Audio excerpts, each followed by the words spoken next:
The Burros of Berea is a conversational podcast. We study the Bible and we talk about it. Not all of us are of the same faith, and one of us doesn't actually have a faith. And that's wonderful. We all love one another, and we're going to continue to talk about these things. The things we believe in and the things we believe about what we read in the Bible. Not all of these are necessarily true. Some of it is opinion and speculation. Thank you for listening and speculating with us. There you go. That was good. Yes. You are listening to the Burros of Berea. When we were getting married, there was a little girl that was there, and she asked her mom, and I overheard her. She said, "Mom, why does the bride wear white?" She said, "Well, it's for purity and for happiness, and so that just represents the bride." She goes, "Oh," and then at the end of the wedding, she says, "Well, I see why the groom wears black." That's all I got for the day, guys. That's it. Have a good night. I'm done. I'm glad we get them out of the way early today. Yeah, so like, none of them surprised me. I'll be here all week, and it's like, I'm out of here. Okay, I'm done. I am not Catch you next week. We'll try next week. I'm not trying the veal. All right, so why don't we get into this? Welcome back to the Burros of Berea. I am Rick Welch, and with me to my right is Cherry Lewis. Hello. To my left is Billy Kimsey. Hello. And behind the, what do you call it? Glass? Behind the glass, Mr. Andy Bishop of Giraffe Studio. I have my own room to myself so I can mute the mic and make all sorts of weird mouth noises. And eat and drink and make merry. Take a little nap. I could not be in the same room as everybody else. It would be a bad scene. Yes. I'm used to the power, the privilege of having my own space. Yeah. Well, so we know that we're getting close to the resurrection. We've been talking about the resurrection. We are going to hit the resurrection today. Oh, we got to say Ralph's not here. Yeah, you're right. Yeah. I need to mention that. Ralph is traveling. He's our speaker. That's right. He won't be reading the Bible for us today. So fortunately, we're only going to read just a few verses today out of the Bible. But Ralph is traveling. He will be back this on our next podcast. I will be out next week. I'm going to talk. Ralph actually thought about doing a side study without me being here, which I think would be a great idea. Well, just let me know. Yeah, I'll let you know. And so we'll go with that. But first, I want to get this out of the way too. I asked Cherry to go ahead and prep for Joel Osteen. Are you ready? Oh. Did you not do your homework? Don't worry. This is how bad I don't like Kenneth Copeland. Kenneth Copeland gets 2 episodes. This guy, I told you, he was the CODV guy. Yeah. The and fake COVID. The CODVA. Yeah. CODVA's coming. Yep. And it was eradicated the second he said it. Yeah. Well, at least he thinks so. We're still talking about it a year later. Yeah. So this guy he says some pretty strange things. He's a prosperity gospel preacher. If you don't know what that is, just turn on your television on Sunday mornings. You'll see them. There's plenty of people. Joel Osteen, Kenneth and Gloria Copeland. This stems from Oral Roberts. Oral Roberts was a prosperity preacher. He was the guy that said, give me $8 million or, I need a jet. Well, all of them are asking for jets these days. Jesse Duplantis asked for $54 million for a jet. It's easier to get to heaven that way. You get closer with a nice jet. It's guaranteed something. I don't know about heaven, but if you plummet, I guess you could get quicker. So fly with the angels with a nicer jet. Yeah. Creflo Dollar asked for a $65 million Gulfstream 650, which has got a 4-year waiting list. You can only buy used ones for about $71 million, if you're lucky.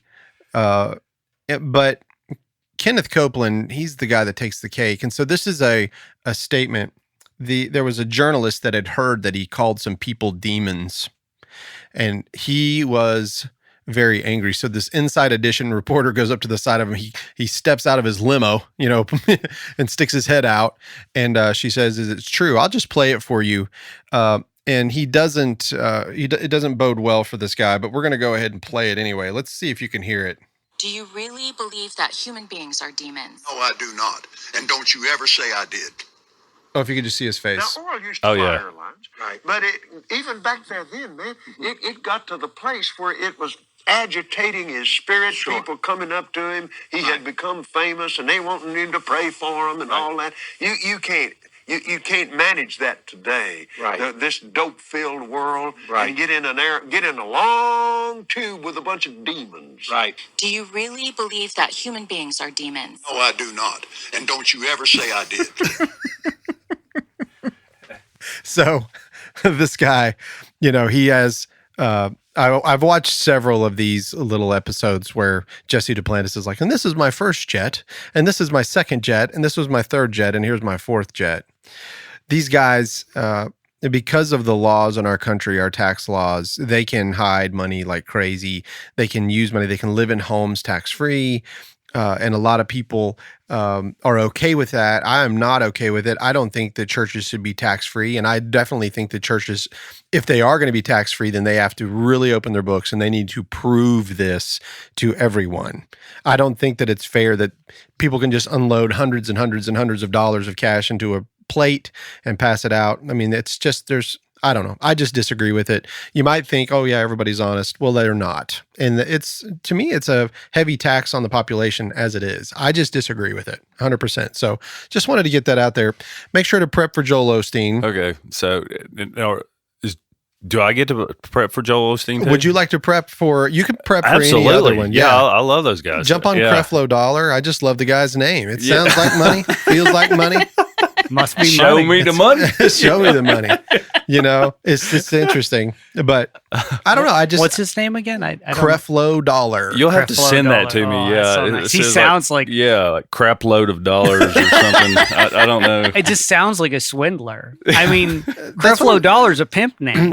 Yeah, exactly. And you know what? Listen, cease and desist. Here come the letters. Yeah. But honestly, this prosperity gospel stuff, there are literally elderly women in their 80s and 90s that are Absolutely. listening to these preachers that are saying, if you will give me $1,000, God will bless you like you wouldn't believe. You'll get your health. You'll get your wealth. Pressed down and shaken together like the promise that was in Malachi. And they'll read Malachi. They'll read Amos. So they'll read something in the Bible to promulgate this whole, promulgate's not the word, propagate. Yeah, propagate the propaganda, that they're spilling out on everybody. So That's crazy. yeah, Okay. it irritates me. It irritates me to no end. So I'm glad you didn't do homework. I got a chance to go after that douche. I can't stand that guy. Anyway.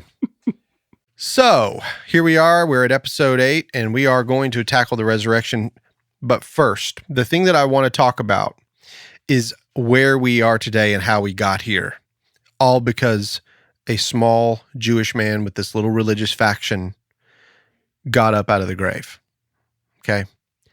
So I don't know if you guys realize it or not, but everybody around us is affected. And most people around the world are affected, but everyone around us, including yourselves, are affected by this event. Okay. The resurrection of Jesus Christ was this pivotal moment in history where a man was raised from the dead. Whether you believe that he was raised from the dead or not, whether he was raised from the dead or not, you could say whatever you want. It affects you, even to this day.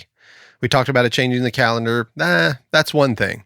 But when you start thinking about your own laws, okay, I grew up in a small town, and in my town, you couldn't buy alcohol until after 1 p.m. on a Sunday.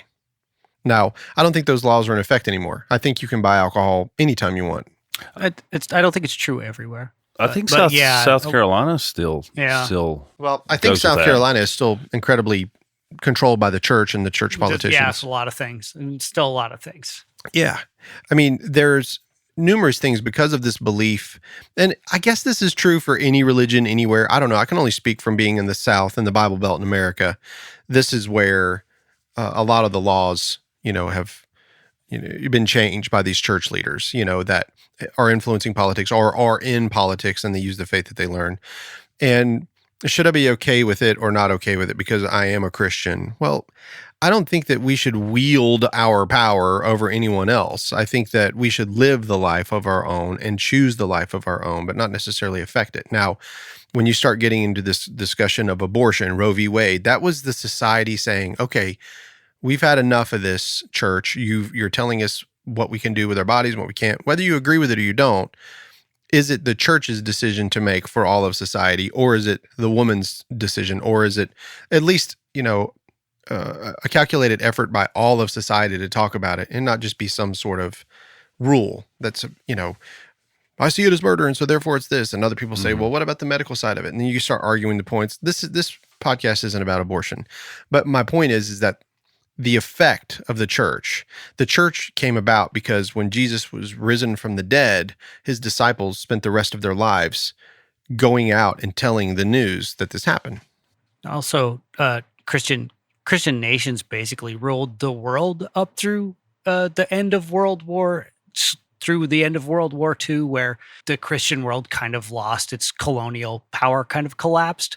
But that was a chunk of history where most of the dirt on this earth was ruled either directly or indirectly by Christian nations. It's just not necessarily as true today by any stretch.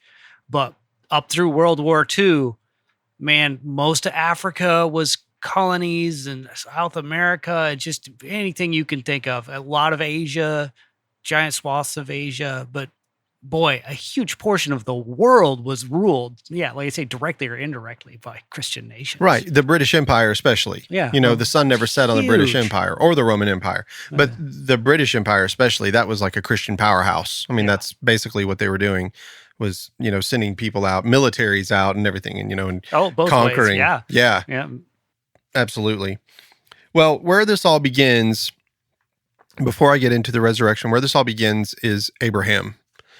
In the book of Genesis, you learn about this man that's lives in Chaldea, I think it is called. He's Abraham of the Chaldeans. He's considered a wealthy man. He has everything going for him, and God calls him out, tells him to leave and to go to another place that he's going to show him. And Abraham leaves, and he does. And Abraham's married to this woman named, and it's actually at this point, it's Abram and Sarai are their names.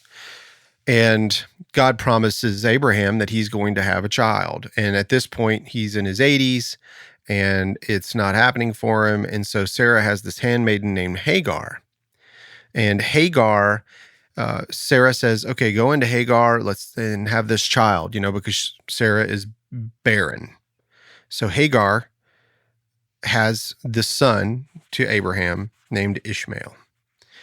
And Ishmael, because of the way that this action happened, according to what we call the Old Testament, what the Hebrews call the Tanakh, or the Torah. This is the Torah part of the Tanakh.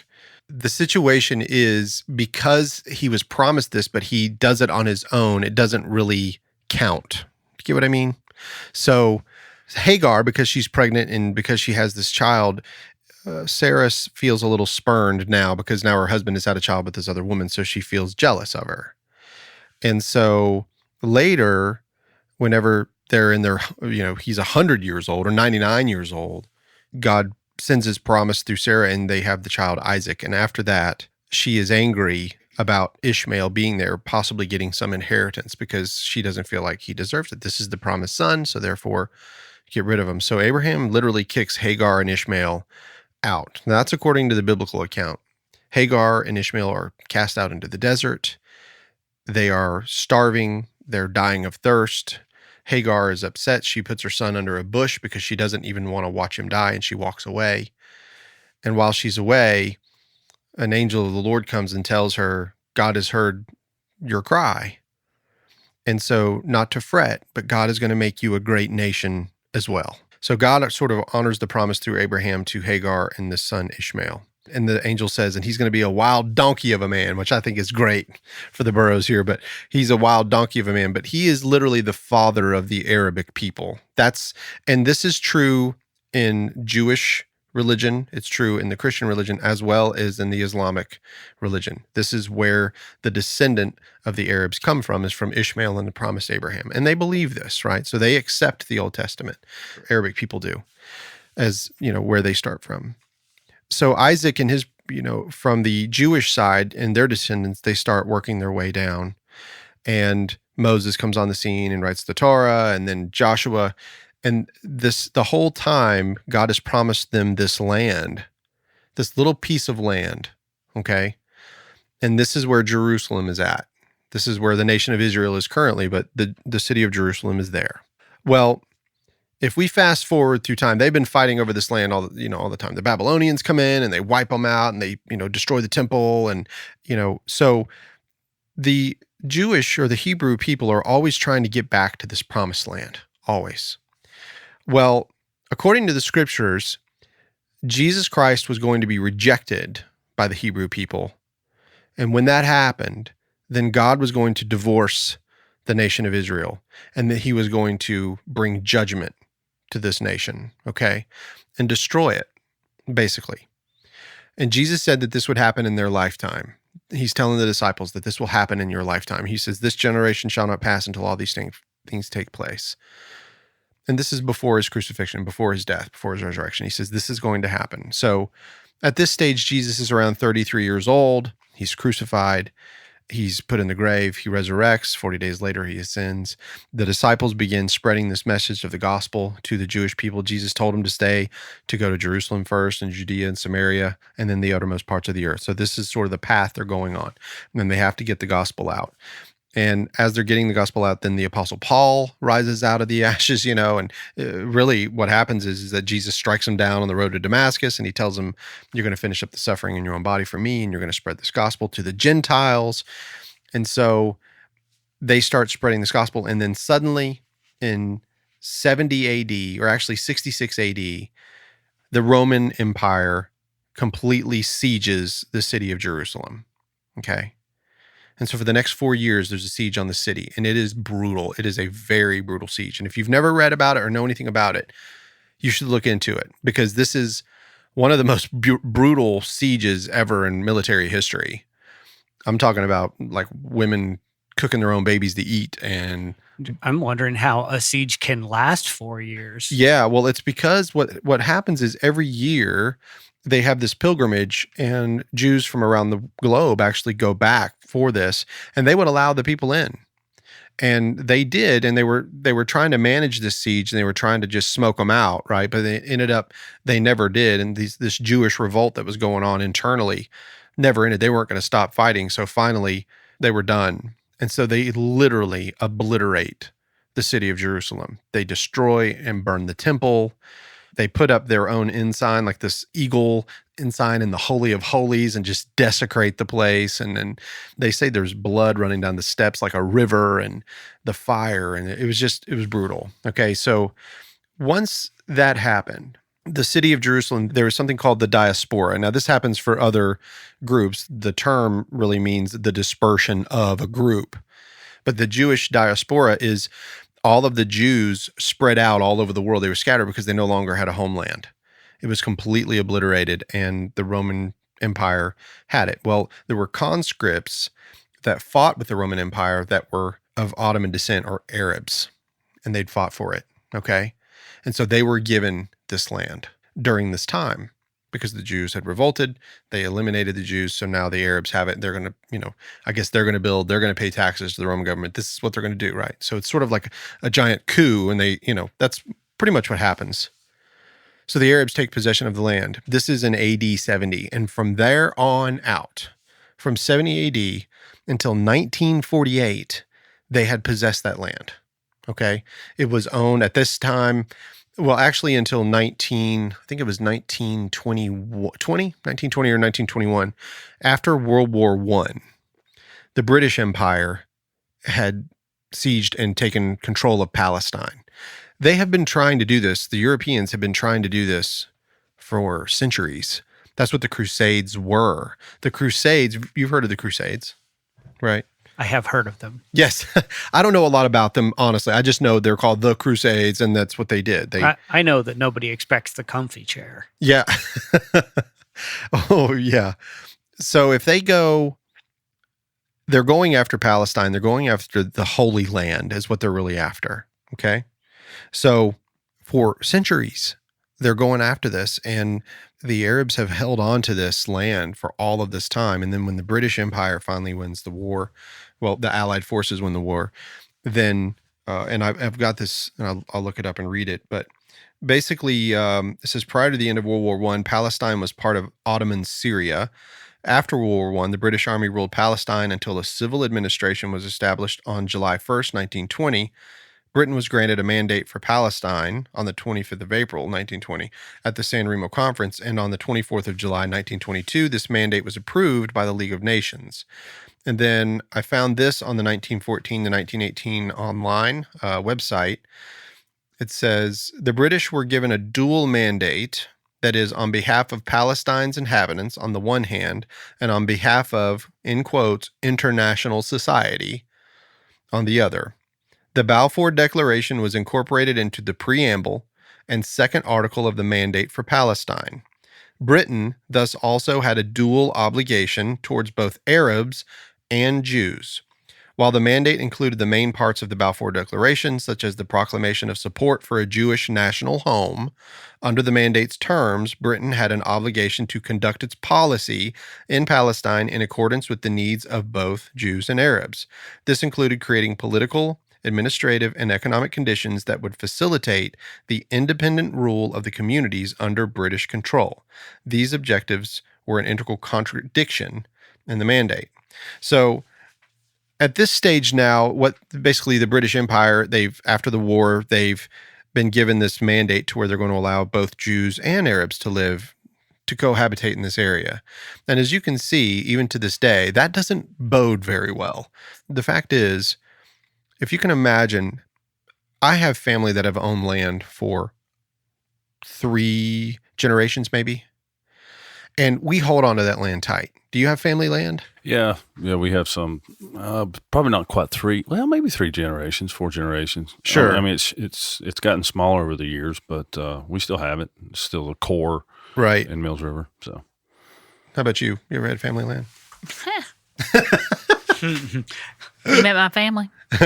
No. So, with this in mind, let me give you sort of like an alternate history, or at least an idea here. This is what it would be like. I want you to imagine you have this 4th or 5th generation family on this land. They've got, let's say they have 100 acres of land right here in the mountains of western North Carolina, and they've been farming it, and they've been building their homes on it, and their kids were grown on it, and then they had their grandkids, and then their great-grandkids, and they got to see all this, And then I want you to imagine that several truckloads of Native Americans from the Cherokee Reservation walk up and they say, we just want you to know this is no longer your land. Move. And you're like, well, that's not going to happen. This is my land. And they're like, actually, it was taken from us hundreds of years ago. We possessed the land. We were the rightful owners. You're going. Okay. And they're like, no, that's not going to work. And then the government creates this mandate and says, here, you have to let them live on your land. Okay. They have to be able to live here, and you guys have to be able to cohabitate. And we're going to give you all of the economic policies. And we're going to give you all these. You can see how well this would work, right? Oh, yes, wonderfully. Yeah. Especially, rednecks, North Carolina Americans, you ain't coming on my land. Get out of here. Yeah. Nobody would be at all bitter. It's going to be 2 hits, boy. Me hitting you. You hitting fields. So if that gives you any kind of idea what this would be like, that's what's going on right here in Israel, in that area of Palestine. Okay, so this isn't going to work too well. So right after this, in the 1920s and 1930s, this is suddenly when Adolf Hitler starts to become popular, okay? After World War I, because of the Versailles Treaty and the fall of the Kaiser, Germany was expected to take responsibility for the entirety of the war, all right?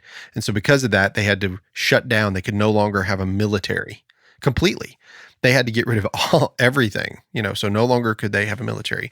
Well, when Hitler comes on the scene, he's like, this is ridiculous. We, as the Germanic people, are allowed to take our land back. We want the fatherland. If you want to start talking about land, look at us. Like, we had all of this land, and it was taken over centuries of war. Is that the Ottoman Empire? Is that incorrect to say, or is that right? Honestly, I think it was the Roman Empire that split it. That split it? Yes. I think when they... No, but Germany, wasn't that the Ottoman Empire? I thought the Ottoman Empire was more Saudi Arabia. You're probably right. Honestly, I could be wrong, and if I am, that's fine. Send a letter to Andy. He'll respond. But as we said last time, with tips, he also has Venmo. Stupid donkey. Bunch of half-asses. After you said that, I realized because I had a vasectomy that therefore I was a half-ass. Yeah. Okay. So it took you 3 weeks. It did. I realized that today, actually. I was Oh, like, really? Wow. I'm a little slow. Okay. I thought you were a little sharper than that. I'm not. I'm not. I'm just a dumb burro. Just a donkey. A miniature donkey. Right. So when we look at Hitler, it's easy for us to be, that was an evil man. He was Antichrist. He was the awful, and that's fine. That's well and good.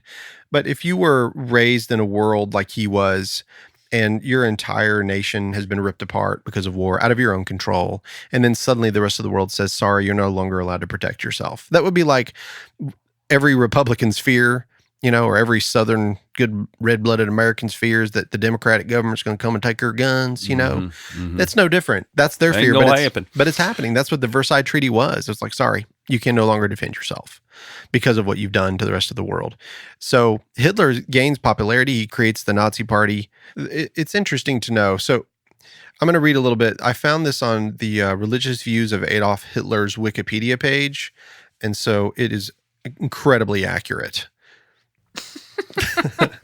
Hitler was born to a practicing Catholic mother and was baptized in the Roman Catholic Church. His father was a free thinker and skeptical of the Catholic Church. In 1904, he was confirmed at the Roman Catholic Cathedral in Linz, Austria, where the family lived. According to John Willard Toland, witnesses indicate that Hitler's confirmation sponsor had to drag the words out of him, almost as though the whole confirmation was repugnant to him. They're talking about the confirmation inside the Catholic Church. Rissman notes that according to several witnesses who lived with Hitler in a men's home in Vienna, he never again attended Mass or received the sacraments after leaving home at 18 years old. In Hitler's book Mein Kampf and in public speeches prior to and in the early years of his rule, Hitler expressed himself as a Christian. Hitler and the Nazi Party promoted positive Christianity, a movement which rejected most traditional Christian doctrines such as the divinity of Jesus, as well as Jewish elements such as the Old Testament. In one widely quoted remark, he described Jesus as an Aryan fighter who struggled against the power and pretensions of the corrupt Pharisees and Jewish materialism. In his private diaries, Goebbels, who was his propaganda minister, wrote in April 1941 that though Hitler was a fierce opponent of the Vatican and Christianity, he forbids me to leave the church for tactical reasons.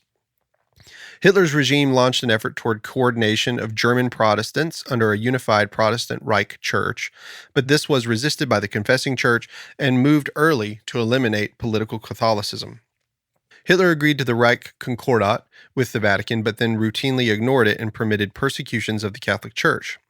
Smaller religious minorities faced harsher repression, with the Jews of Germany expelled for extermination on the grounds of Nazi racial ideology. Jehovah's Witnesses were ruthlessly persecuted for refusing both military service and allegiance to Hitler's movement. Some historians argue he was prepared to delay conflicts for political reasons, and that his intentions were to eventually eliminate Christianity from Germany, or at least reform it to suit a Nazi outlook.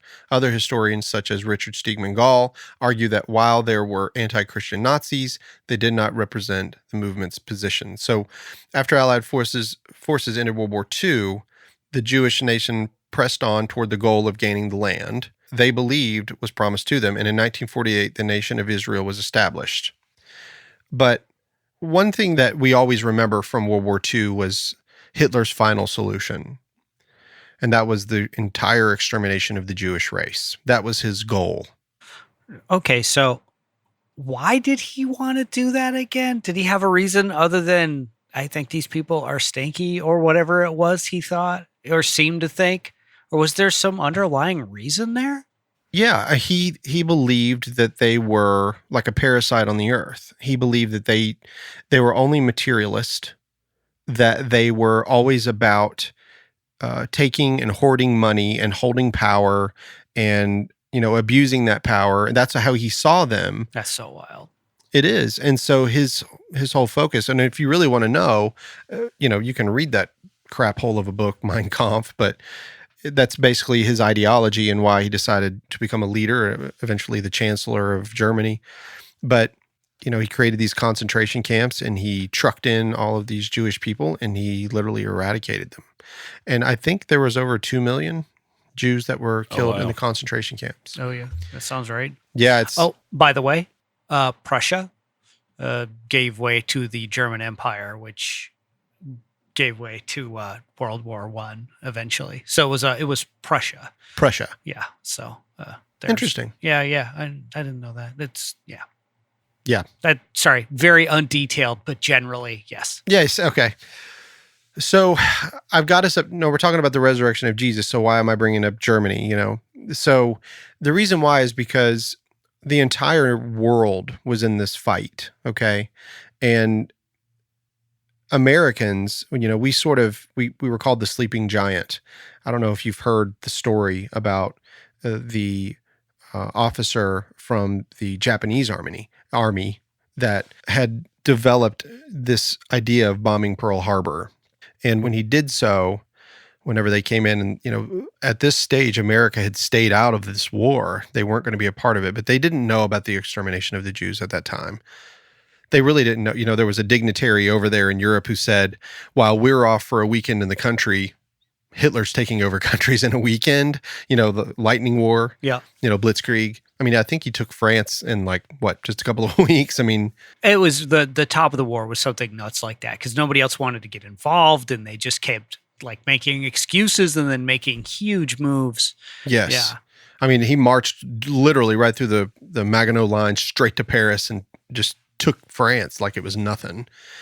Which is why when you Google French military victories, it always says, did you mean French military defeats? Try it. It happens on Google. Really? Yes, it does. It's kind of a joke, but it's true. Anyway, so Hitler's ideology was this positive Christianity, this thing that he was going to create. And even though he didn't necessarily believe all this, it's what was being sent out through his propaganda minister. So I had a friend that had a bookstore back in the day on Wall Street in Hendersonville, Christina. And there was this weird Nazi art book in there. And it was just, I don't know where it came from. But I remember flipping through it, not understanding it was Nazi propaganda, just thought it was an interesting philosophical text. And it was this wild thing where it was all these attractive ideas about I don't know, community and stuff. I can't remember it now. I just remember flipping through it and being oh, wow, this is neat. And then just boom, somebody hit you with a damn car. Oh, and Jews all need to die because they're scum. It was wild because it was completely unprecedented and out of nowhere. And I swear to God, I was flipping through this book thinking oh, this is a nice philosophy. And it really was just left field. Yeah. And Jews are swines that are trash, that are rotting the earth. Right. Wow. Out of nowhere. Mm-hmm. Wild. Yeah. So, and that's a great point because that's really what duped the German people. Okay. The philosophy all the way up to that point was okay. Yeah. It was stuff you could super agree with. Sure. Now, if you have suffered, do you remember my idea about the Native Americans coming on and having to live on our land for a while because they're coming back to get what was theirs? Yep. Well, if you think about it, the Jewish people were a lot of the merchants and they were the ones that ran the banks and they did a lot of that in Germany. And so when the Germans were suffering after the war, it's kind of like carpetbaggers for the South after the Civil War. Here come the people in the North, they're the ones with the money, they buy up all the stuff. And next thing you know, they're charging people for all of these things. And they're like, hey, we can't. They just take control. Well, that's kind of what has happened in Germany at this point. The Jewish people who have the money come in and they start buying up all of the things and then they start back charging all of these people. Interesting story about why Jews had money in Europe and in the New World. Because in Europe, they weren't allowed to own land. Mm-hmm. So they had to learn skills like weaving and whatever else. And that's and literally because they weren't allowed to own land in a lot of places, they took up skills that made them incredibly wealthy when the Industrial Revolution started to hit. Mm. Oh, wow. Weird lagging effect, super important to the development of why Jews are pictured the way they are in our head, and why when New York and everything was being inhabited and the Industrial Revolution hit, it was all the Jews owned a bunch of the industry, especially the garment district and stuff like that was all Jewish. Well, it's because they had to have skills because they weren't allowed to have land, so they couldn't farm. That's right. Wild after effect. Yeah, isn't that something? It's huge too. Lagging effects for many generations. Sure. I mean, I think it's pretty well known that Hollywood for a long time was owned by Jewish families, correct? You know, and some of the greatest directors, Steven Spielberg, for instance, one of the best directors of all time, in my opinion, who did, Saving Private Ryan, which is an excellent film. I don't know if you've ever seen it. Or what was that? Schindler's List. That was another one that was incredible. But this, the Jewish nation, they are a surviving group, man. They do it. I mean, they're going to make it when nobody else will. They're going to make it, and they just do, So for Hitler and the German people, that what you were saying about reading that book, like, oh, that sounds good, the community and all of this stuff sounds good, and then all of a sudden it's like Jews are swine. It was wild. Yeah. I'm telling you, it was completely out of nowhere, and it was big too. It wasn't like subtle. Right. They didn't, when it came in, they weren't like trying to work it in sideways. They were like, I can't even describe how wild it was. Yeah. I mean, it's bizarre. But all of this is stemming from these religious holy wars. These arguments and these fusses and these fights. It's over land. It's over this belief systems. It's what these people are fighting about. And it even affects us in America, like daily it affects us. But I wanted to bring out one in particular. We all remember 9/11, right?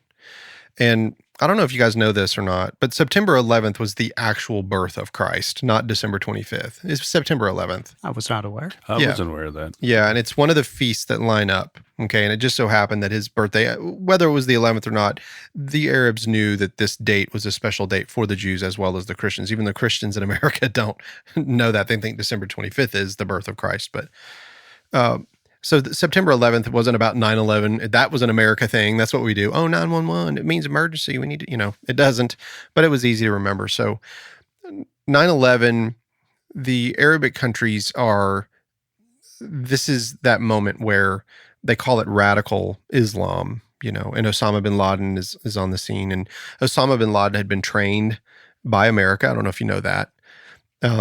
Afghanistan to stop the Russian invasion as a part of the Cold War. Yes, exactly. And that's and so we trained him. The CIA trained him. George Bush Sr., who was the head of the CIA, knew the bin Ladens very well, including Osama. So at the time of 9/11, this radical Islamic group has decided that they want to send a message to America. All right. And the way that they're going to do it is by attacking three main things: the economics, the law or the military, and then each one, basically all of the branches of the government, but the financial institution being the World Trade Center, the military being the Pentagon, and then the leadership, the president, the White House. That's what they were aiming for. They did not make it to the White House. They crashed, I believe what was it called? Shanksville? Somewhere in Pennsylvania. Yeah, Shanksville, Pennsylvania, I think. But that's where they were heading. They had evacuated the White House, but that's what they were doing. So what I want to show is that,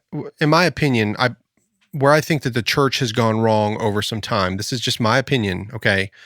But I feel like we hear a lot of rhetoric in our daily lives, whether it's from Twitter or from news, whether if you're watching Fox News, you're getting something. If you're watching CNN, you're getting something. We get all of this rhetoric all of the time. But truthfully, in my opinion, the resurrection is what turned the world upside down. I think that's when it really began. And all of that infighting just really, really took hold. But there were some things that evangelical Christians did that sort of propagated the Islamic response. This was a response. They didn't just suddenly decide we're going to be terrorists today and let's just go like we're going to go do a bank heist because we need some cash. They're trying to send a message, okay? And so I got a couple of and I'm treading lightly here. I have a family of people who were in our military. My daughter was in the military. So yes, of course I love my country. I do. Yes, of course I approve the military. I do. I understand those things, but there's this thing about that we've been taught, kind of like hate the war, but love the soldier. It's kind of like hate the sin, but love the sinner. It's kind of like that. And if you remember the Vietnam War, those men that were drafted over there against their will and had to fight, then came back and people were spitting on them, calling baby killers, So we kind of learned that lesson and decided we're not going to treat them that way anymore. So we're going to stand behind our soldiers no matter what. But, the war itself, it's kind of a question. But Osama bin Laden, I got a couple of quotes, and there are several out there, but here's a couple quotes.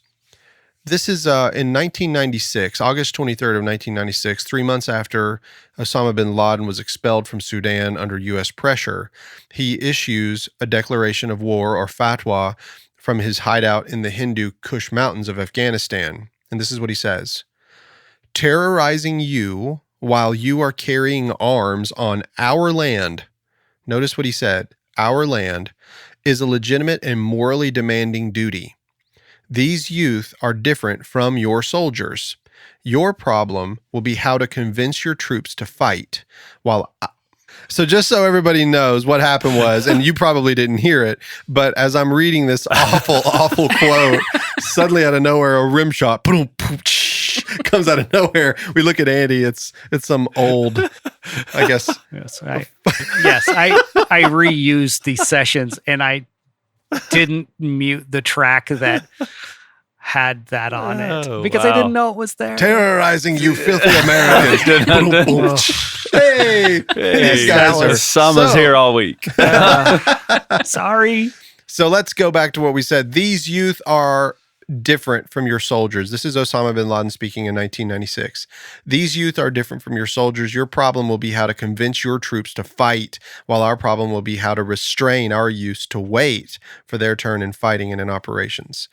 Think about what he's saying for a second. Do we think that this is just rhetoric? Do we think that this guy's just trying to propagate his little ideals? Is that what we really think? Or do you think this guy has something truthful to say? I don't know what I think about him, but I do know that it's a response again to, as many things are, to these things that have been happening for generations. I mean, the British / colonial, not just their fault, colonial rule of these countries, and the before World War II, and then after World War II, when it wasn't the direct rule, but U.S. and places like Britain or whatever, they had essentially they ruled basically through puppet governments a lot of these places in the Middle East. This is a long game response to what is seen as us being in their business for an incredibly long time.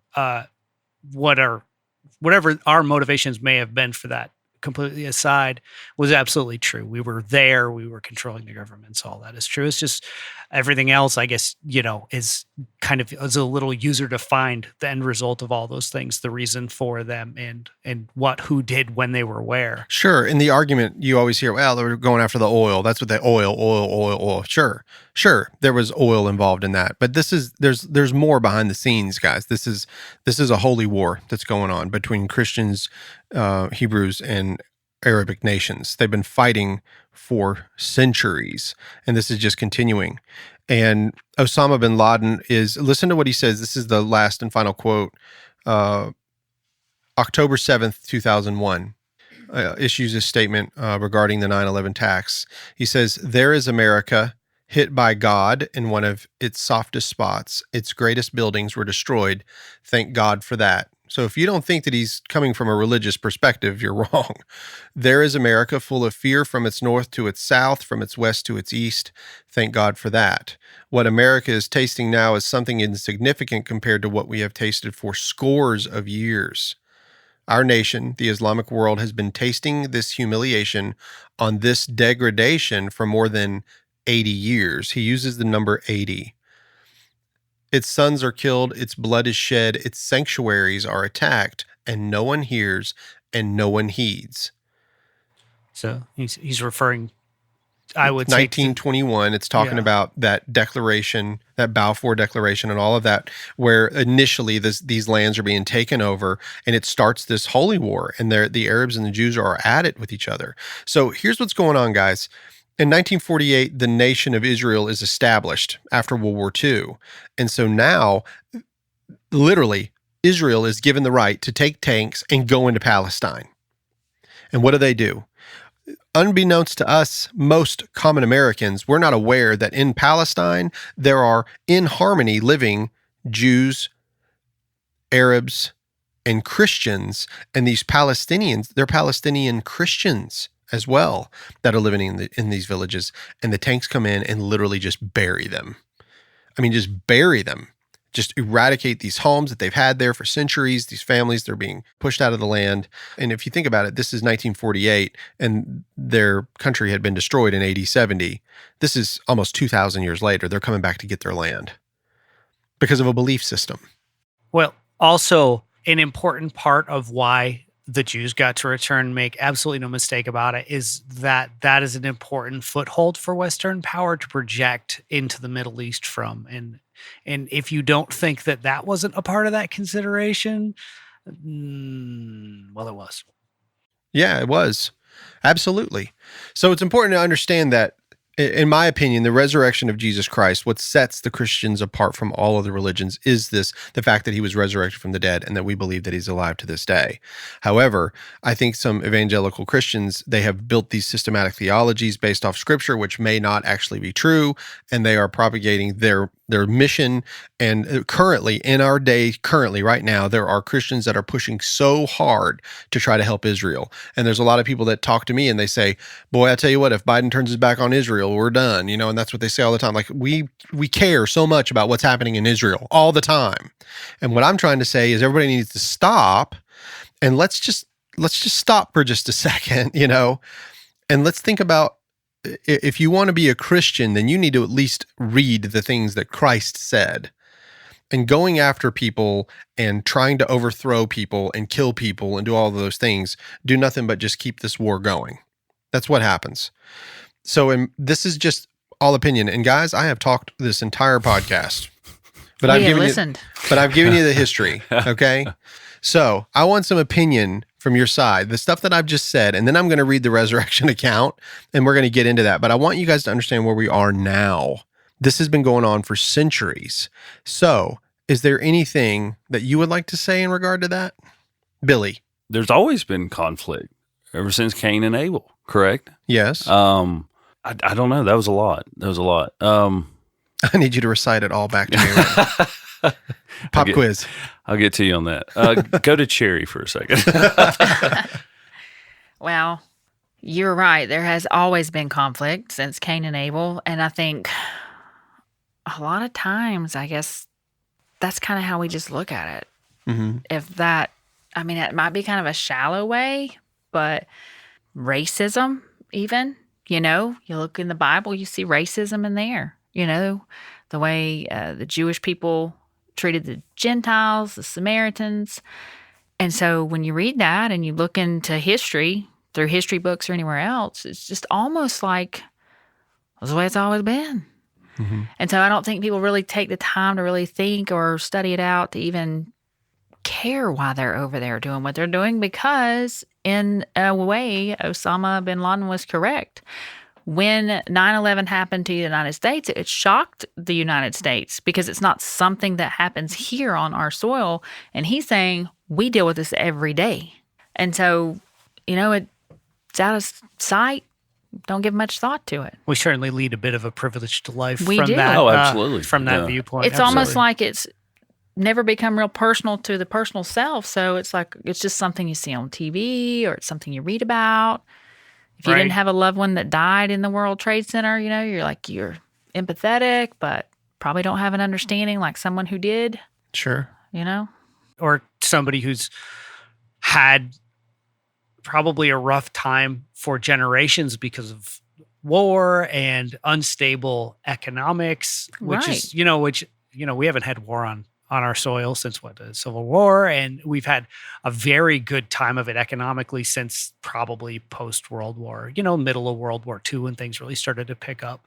So it's not just that we don't understand because we haven't had a death. It's like we don't understand because we haven't had a cascade of misfortune laid out our feet, including like firebombing of cities, basically. And a lot of just forever religious infighting, some of which is just old hate, and some of which is just, I think, a guise for wars over resources a lot of times, an excuse for resource wars. And you're right, people do seem to be people. If you have enough people, somebody'd figure out something to fight about eventually. It sucks, but I think it's fairly true. Well, you're right, though. You think about it, if one person says, we could use these resources, but you're looking out on the rest of your nation or people Well, who are suffering. And you're like, The well, Jews have all the money. Let me take the suffering and use it to get everybody on board. Absolutely. So we can get the resources. And sometimes they're just being usurious and manipulative, but sometimes they absolutely believe what they're saying. 100% they believe what they're saying. Yeah. If we could have their stuff, did we deserve their stuff because we're us? And we being us are better in some way, shape, or form because we always are. Yeah. Etc. Thought end. Have you thought more, Billy? No, just listening. Well, let me ask you this question. Okay. So do you believe that we live in a Christian nation? I think we want to believe that, but I think we, no, I think we do nasty things so we can have the American dream and think we are all high and mighty, and I don't think so, not anymore. And I mean, that's just my opinion. I think there's Christian people out there, but as far as a nation, it's tough to say. Right. What about you? Do you think we live in a Christian nation? No. I mean, if you were to go around and take a poll, I'm sure, X amount of people would say, yes, I'm Christian or whatever, but Billy's right. I mean, if you were to dig deep enough, you would see all the things that the nation does to ensure its own prosperity at whatever cost. And I don't think that Christian values are at the top of that. Mm-hmm. And unfortunately. I mean, I guess it's selfish for us to say that because I mean we're here. I mean, it's not like we're leaving. Somalia's not that great this time of year. Right. We're not buying a one-way ticket out of here. So what does that say about us? Mm-hmm. Right. So I mean. You have this privilege. You To say it, understand that the privilege is not automatic and it does come from this weird place oftentimes that you're not really excited about. But regardless of whether or not you feel icky about it, it's still yours. Yeah. I'm Still, gonna stay you're here. still enjoying Yeah. it. Yeah. It's tough. What about you, Rick? No, we are not a Christian nation. Absolutely not. And most of the churches in our society don't even know what this book that they read actually says. And if they do read it, they're reading it from some system that's been developed for them, whether it's dispensationalism or amillennialism or premillennialism or what all these other systematic theologies that have been written for them. They haven't read the scriptures. They don't even know it. So in my opinion, if you're going to call yourself a Christian and try to align yourself with the USA as if it's a Christian nation, you would be wrong. It's not a Christian nation. And for people to say that it was a Christian nation because of what we wrote in our preamble and what we wrote in our, 1954, when we put in God, we trust on our money, when that is exactly the opposite of what Christ taught when he said, give me your coin. What's on the coin? Oh, Caesar. Oh, okay. We'll give unto Caesar what is Caesar, give unto God's what is God's. But we say, in God we trust, all others pay cash. There's a calculated thing to not look Soviet, to be anti-Soviet. Yes. Yeah. Yeah. And that was Eisenhower in 1954. And Eisenhower, before he left the presidency, warned about the industrial military complex, which we are aware of today. Right. We are living in that very thing that he said to be aware of. It happened. War is money. And as long as we can continue to absorb and love this propaganda, we're always going to believe it. Yay, America. I am an American, and I do have a sense of pride about being an American, but I struggle to find out what that pride is sometimes. I don't know exactly what I'm supposed to be proud of. Is it the Boston Red Sox? Is it apple pie? Is it our NFL? I mean, what are we proud of exactly? You can look at the founding ideals of this nation, which are, the word is escaping me right now. Yeah. Not Renaissance ideas. Enlightenment, yes. Which are Enlightenment ideas that founded this nation, and what seemed to be amongst a bunch of people that were arguing, and obviously some of them were just out for themselves, and et cetera, but there seems to be enough good in there that I think the founding ideals are still solid. It's you like at least the ones that made it to paper, right? Because even they weren't practicing what they preached in any meaningful manner. But the ones they wrote down, if you just look at that, those are still pretty good. Equality, the ability to try to better yourself. Now, circumstances get complex, and maybe that's not a real thing, but the ideas are good. You know what I mean? So, Yeah. Hot dogs, are they American? They are. Ground up lips and butts in a thick membrane. Is that American? It's absolutely American. Well, I was just going to say, I mean, no matter what you think as far as whether the United States is a Christian nation or not, you're still born here. You still have privileges of being here. To be able to sit and even say anything against your nation, some people might take that offensively if you say we're not a Christian nation, but the privilege to be able to say it is a reason to be proud that you're an American, because in other countries, you dare not say nothing, regardless. Yeah. Right here, what we're doing, we'd have been raided and hung up in a street or beaten. I mean, I'm thankful I'm an American. I'm thankful the Lord gave me the opportunity to be born here, and to be fair, I'd have been a little more thankful to be born in a nation with universal health care. True, but I mean, I dare say it's not Canada, the garage apartment above the big party. I don't think so. No, thank you.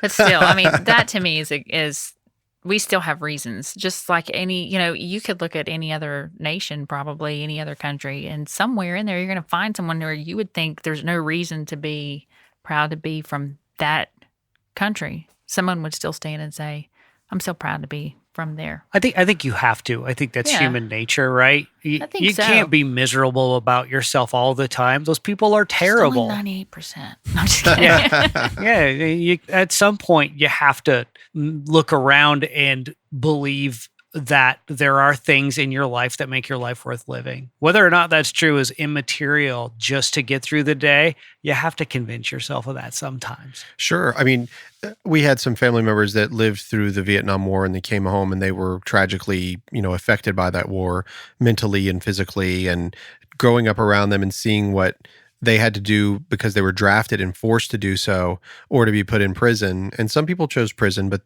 some of our family actually just chose to fight and then came back. And because they were drug over there to fight, and they did it, and because they didn't reject it and go to jail because they didn't believe that we were fighting communism or whatever it was, they were called baby killers and spit on, and they were mistreated, terribly. And so mentally they were affected. They turned to drugs, they turned to all kinds of things. They destroyed their life, and then they died. And they raised these children that also followed in their footsteps because of it. Am I an American? Yes. Do I love America? Yes, I do love America. Am I proud of our country? I am proud of some of the things that we've accomplished as a country. I am. Are we a Christian nation? No. I think that we were trying to found this country on those principles. I believe, our founding fathers did speak of it in our Constitution, in some of our earliest documents that talks about it. But were we founded as a Christian nation? Some people will argue that point. It really doesn't matter to me anymore, because here I am now. It's 2021. I'm not here in the 1700s now. So, and I think we get sucked into that patriotism and don't really know what the patriotism is. We see red, white, blue. We get patriotic. We feel this. We explode things in the sky and we get excited. That's all well and good. But this podcast is about thinking about the things that were planted in us prior to us becoming Christians and why we believe some of the things that we do. That was the purpose of the podcast. So what I'm trying to say to the audience is that sometimes we believe things just because they were ingrained in us, or just because we were born into it. All right, we're raised with it. And so we have these core beliefs that are already there before we even understood them. We don't understand some of the beliefs that we have. We just have them, and that's just who we are. Well, Christ didn't allow you to walk around in life like that. He actually challenged you to think about where you were coming from, because he was here to defeat sin, the thing that was opposite, that kept us separated from God. That's what Jesus came for. And so if he is who he says he is, and he had this word that was given to us, that the least we could do is read it and understand him as he was, and see what he taught, and see if our lives line up to it. And I'm going to tell you that 95% of the American churches do not line up with it. And it's because of those things that people were taught, and they follow tradition. You got to get outside of tradition. If you really want to understand Christ and what he is trying to teach, you've got to listen to the man. So this is how we're going to end the podcast. I'm going to ask just a series of questions. If you don't got, and just answer to the best of your ability. And then I'm going to read Mark chapter 16, and then we're going to close out. Okay. So when Jesus, I said this in another podcast, but if you've read John 3, the third, John chapter 3, when Jesus sees Nicodemus says, you are obviously a man from God, because nobody like you could do the things that you're doing, healing the blind and the sick and the deaf and doing all of this, these good things. Jesus' response was, you must be born again. That's all he said. You must be born again. So let's just take Christianity at its very, very basic root. Jesus said, you must be born again. So Nicodemus says, well, how can I be born again? You ask if he would have to be born of the flesh again. Yeah, like, do I go back into my mother's womb? Right. And the answer is no. Jesus says, marvel not that I said you must be born again. Marvel not. In other words, don't be so surprised, don't be so amazed by what I'm saying here. Flesh gives birth to flesh. You were born of water. You came through in the flesh. But spirit is born of the spirit. The wind, you see its effect, you feel it, you hear it. But you don't know where it's coming from, and you don't know where it's going. Remember, he said that. The same are those who are born of the Spirit. Okay? So that's the baseline of Christianity. You must be born again. Now, later, what are they saying? The kingdom of heaven is at hand. The kingdom of heaven, the kingdom of God, the kingdom of heaven, the kingdom of God. Jesus tells the disciples, people are going to be telling you, hey, the Messiah's over here and the Messiah's over there, and we got to follow him. And he says, don't go, because the kingdom of heaven is in you. The kingdom of heaven is in you. That's what Jesus says. Then later on, you got Paul. He says, know you not that you are the temple of God? Now, we learn from churches about the temple, and what do they tell you? Well, you better not be smoking, boy, because if you smoke, you're the temple, and you don't want to be smoking in the temple. You don't need to dip now with the temple dip, and it's like, okay, and so we use that as a guilt way to make our bodies be better, which is completely not what he is talking about. The Jews have had this temple in their land because that's where God dwelled. They had a tabernacle, which was a tent. God dwelled in the tent, in the Holy of Holies. Then Solomon built the temple. He built the Holy of Holies. God came and lived in the temple. That's where his spirit resided, was in the temple. When Christ died, it says the veil of the temple was ripped in half. Ripped. God's presence left the Holy of Holies. It is no longer in the temple made with human hands. Christ is telling us that. Paul has been telling us that. There is not going to be another temple. Everybody is waiting for a new temple.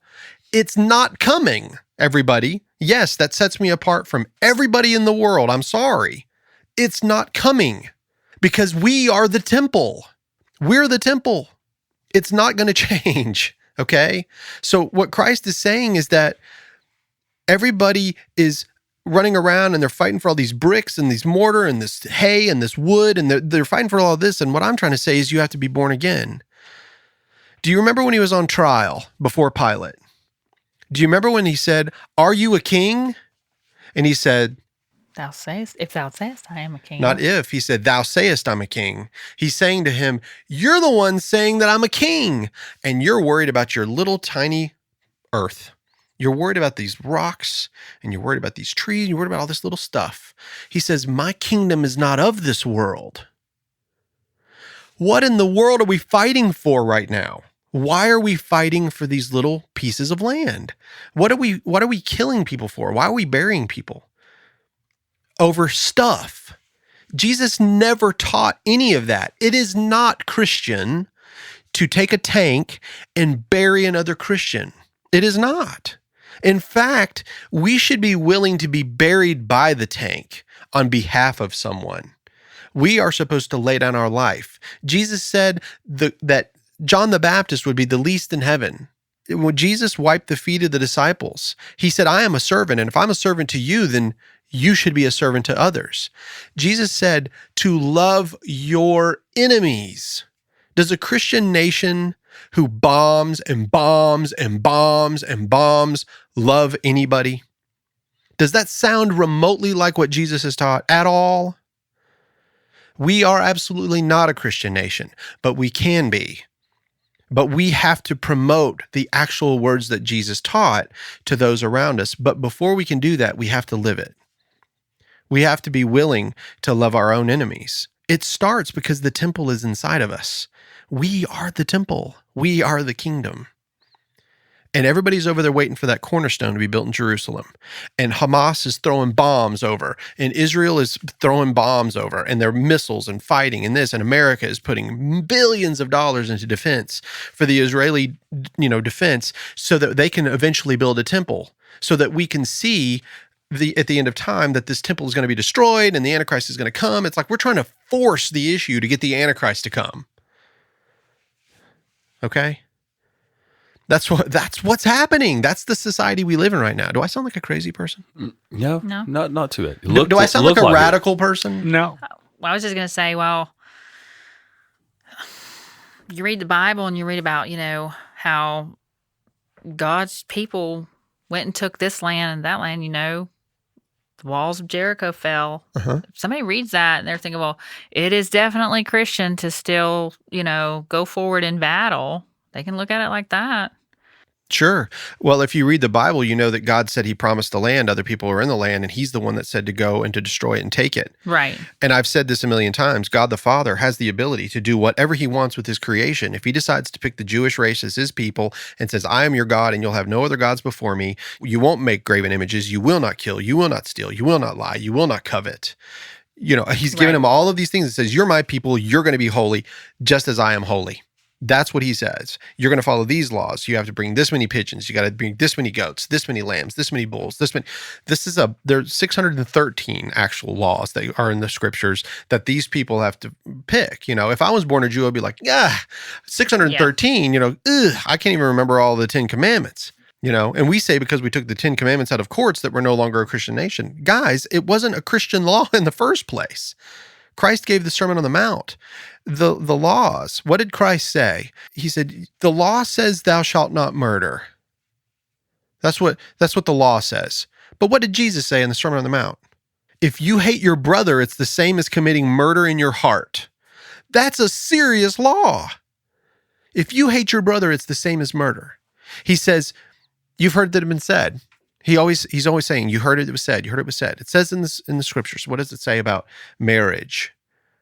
What does it say about adultery? It says thou shalt not commit adultery. But what did Jesus say about it? So if you commit it in your heart, then you've committed adultery. Yes. If you are married and look upon another with lust in your heart, it is the same as committing adultery.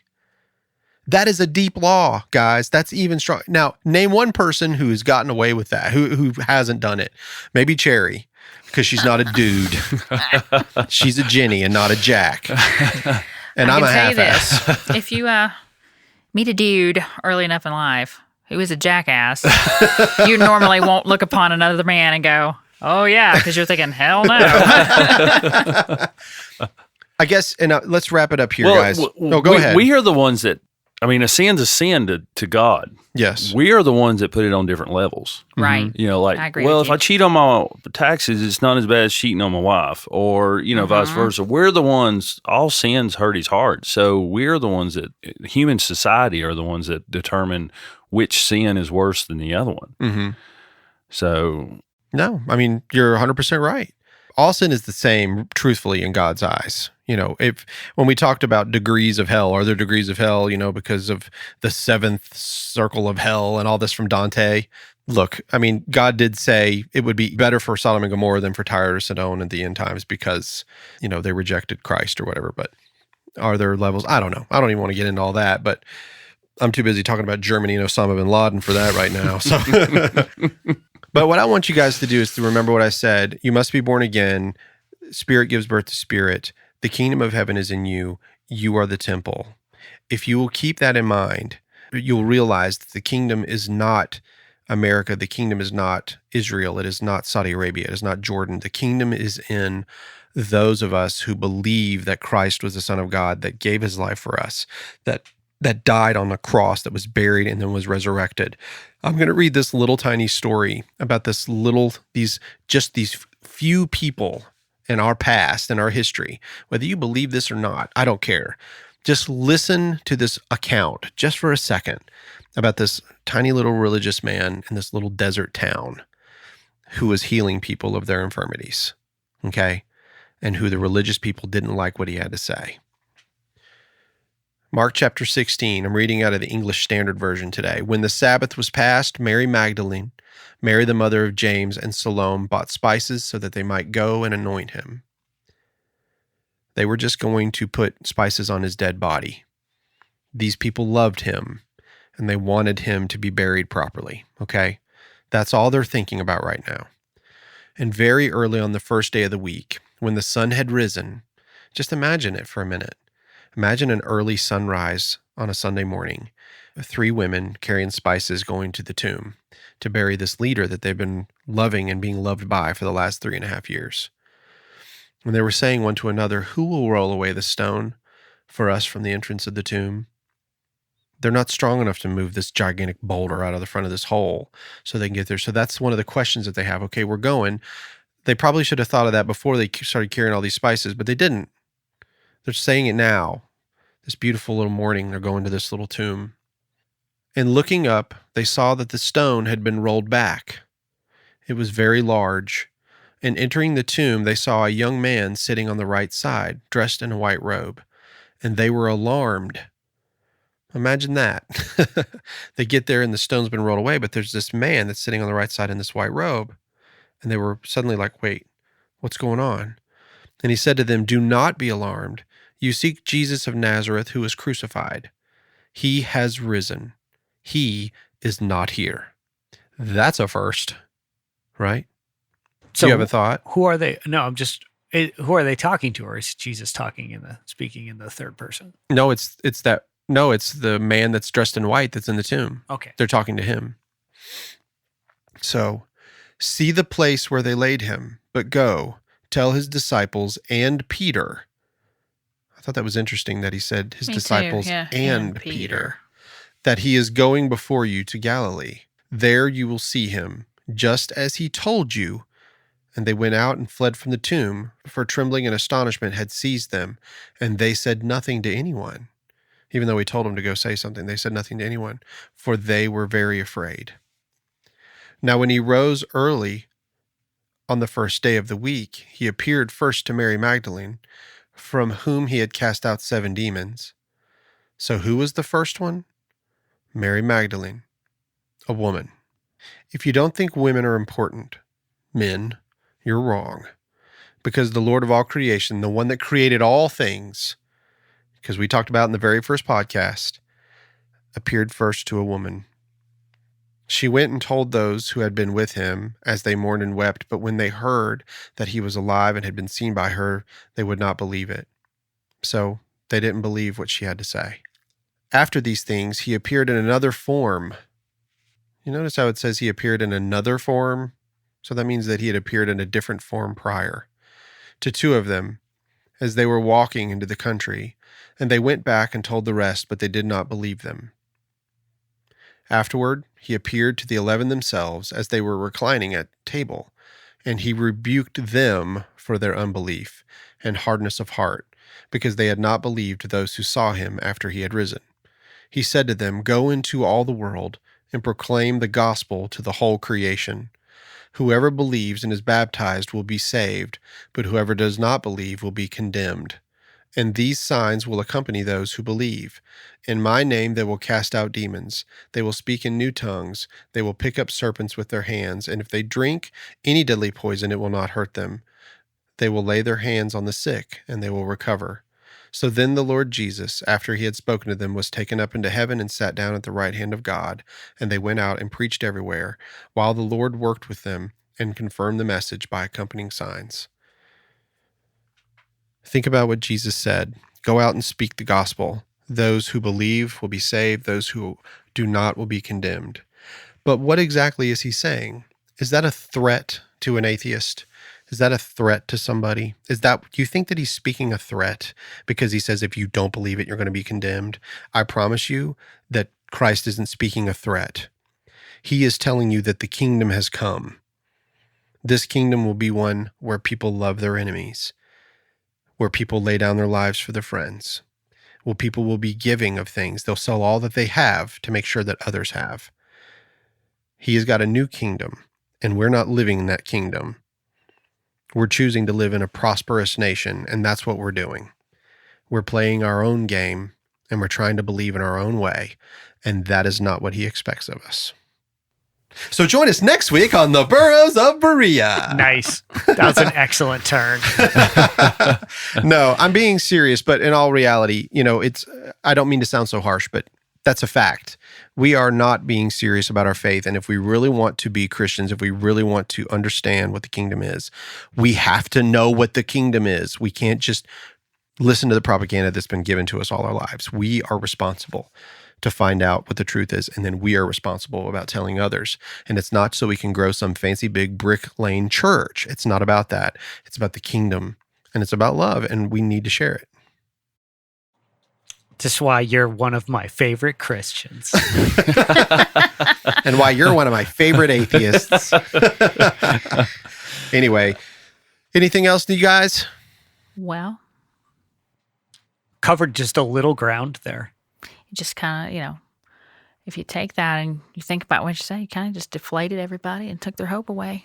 Yeah. You squashed them. Yeah. Hey, you should know what the real hope is. I was going to take all this with me, Yeah. Yeah, everything. You So, know? I was going to take my land and everything. That's right, Put it in yeah. my box and I'll everything. just take my I little was going to take my temple and kingdom. So, fake yeah. Christian self back to the house. Ouch. Well, listen, just to give you a great little side illustration, there was a man who he had so many possessions, and there were just things that he wanted to be able to take with him to the afterlife, and he couldn't. And so he had put a ton of gold into this suitcase, and he told his family, he's like, if I can get this into heaven with me, I'm taking it. So his family wasn't allowed to touch it. And when the man dies, they just put it in the side room and they shut the door. Later, this man is standing at the gates of heaven. And it's this angel, and he's got 3 lines, right? And there's a whole line there. Right? You don't know that. You'll have to listen to the other podcast to know the story. You don't know the joke. So anyway, this guy walks up to the line, and guess what? He's got the little suitcase with him. It made it, right? And he gets ready to go in, and the man looks at him and says, it says here that you are a lover of money. You love money so much that you're trying to bring something into heaven with you. He goes, yes, listen, I only ask one thing. Can I please just bring this with me? It took me my whole life to make this. I want to take it with me. He was like, okay, you're going to have to show me what it is before I can let it in. This is an effect of 9/11. You're just going to have to open it up and look at it. So yeah. Great little callback, huh? Boom. He opens it up, and there's all this gold. And the angel looks at him and says, you brought pavement? Nice. Pretty good. Yeah. That's good. All right. Good. Thanks, everybody. We'll talk to you guys possibly next week without me. I am going on my honeymoon, so you guys can, I'll see you when I get back. Well, enjoy it. Yeah. Thank you very much. You guys have a great week. Do not FaceTime us on your honeymoon, okay? I'd just look at myself anyway. I think we determined that earlier. He'd just show us the scene. Yeah. And Is mute, that please. Is that a GE? Yeah. Is that a GE microwave? Oh, Lord. All right. All right. Take care, guys. All right. See you. See ya. Fun fact, they have in the past used that as a form of torture in military prisons against people, like where they echo your voice back to you, everything you say, like slightly after you say it. Yeah. And it's really weird. You have to experience it I've never done it long enough for it to be considered torture, but it's weird when there's just the right amount of echo on your voice. Every time you talk, your own voice distracts you, and it's the weirdest thing ever. And it would I could see where it would totally, like, if it was one of those things like blasting Motley Crue at somebody. If you leaned into it, it could definitely be torture. It's weird. Yeah. Because you can't think, because every thought you have that you verbalize is instantly interrupted by that same thought. It's just weird. Yeah. I've had that happen on a cell phone when I'm driving down the road, and I'm trying to talk, but I'm hearing myself talk. over myself like a You can't get through it. no, and I'm I, just, I thought you would enjoy that.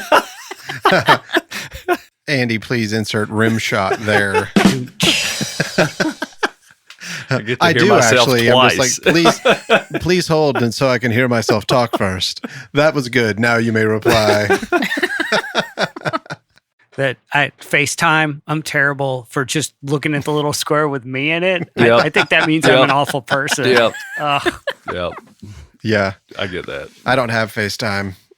I've used it a couple of times on the Android.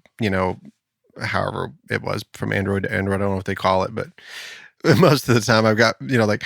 I'm talking to them, but like my phone's over here and I'm like looking away. And so they're just looking at the kitchen sink, I'm just talking. They're like, I can't see you. I can't see you. Well, It's all part of the plan. Yeah. Sync time. bingo. So are we rolling yet? We are on. Actually, let me just double check. All right. Good. Mine says 40. 40. 40. 40 ounce. King Cobra. Ugh. Have you had this before? It sounds like I've Cherry's had had some it. really rough stuff. What's that? Oh Lord, like Miller Lite, 40. I oh, think he's right. Milwaukee's Best, Oh, yeah. PDR. As long as it's cold, Milwaukee's Best is okay. No, It's got to be cold. no. Like ice cold. Night Train. No, what? Night Train. What? Yeah. Night Train. Night Train. Told you I've She had some was bad stuff. born on the wrong side of the tracks. That's that good stuff. Yeah. After the 7th one. That was like a 15-year-old moment, Oh, was it? Yeah. Just drink whatever you can get. Drink whatever they gave you Yep. until you were sick. Yeah. Yeah. Annie Green Spring. Yep. What kind Yep. you drink? Boone's Cold. Farm. I drink Yeah. cold. Cold. Trust me, I've drank hot. It's not great. Red Dog. My worst was hot. Red Dog. Ugh. Yuck. You had- mean Mad Dog or is Red Dog something else? No, I think it was the Red Dog way back. I've had a red stripe, but it wasn't hot. I've had Mad Dog. Yeah, Yeah. I don't know Red Dog. Maybe- Mad Dog is maybe some I am sugar wrong. trash. Yeah. Sugar Maybe- trash. maybe I'll have to look that up. Anyway, I thought it was red. So did you know that I got married last weekend? No. and this weekend. Oh, you got the ring. Yeah. I didn't see it. So it happened. Like we went up there and we went. So I guess you didn't listen to the last podcast, so you don't know this. Not the side study, no. Yeah. So we went to, we had some restrictions. There were some issues with the South Carolina. We had to have a South Carolina minister and we couldn't get one. And so we have a North Carolina minister. Okay. And so we went up to Murphy into a little church called Vengeance Creek Baptist, and Holly and I tied the knot. My mom and my grandma and my aunt did come, and my daughter, actually, Kate, came, and it was awesome. And Oh, then cool. her parents and her cousin came, and it was really nice. Oh, okay. Yeah. So we tied the knot. We're officially married, but we're having the ceremony with everybody in the family, everyone in the family coming. Okay. This coming Saturday. Okay. Yep. Cool. Well, congratulations. Thank you. Yeah. Yeah. So the The old next married morning, man. yeah, the next morning after the wedding night, she said, I need you to go make me some coffee. And I was like, why do I need to go make coffee? And she's like, well, it's in the Bible. And I was like, what? And she said, haven't you ever seen it? Hebrews. Oh. Oh. Did you make the coffee? You betcha. You bet he did. Smart man. No, all jokes aside, she didn't say that. I just You brought like that the Hebrew. joke. The Hebrew. Yes, like the little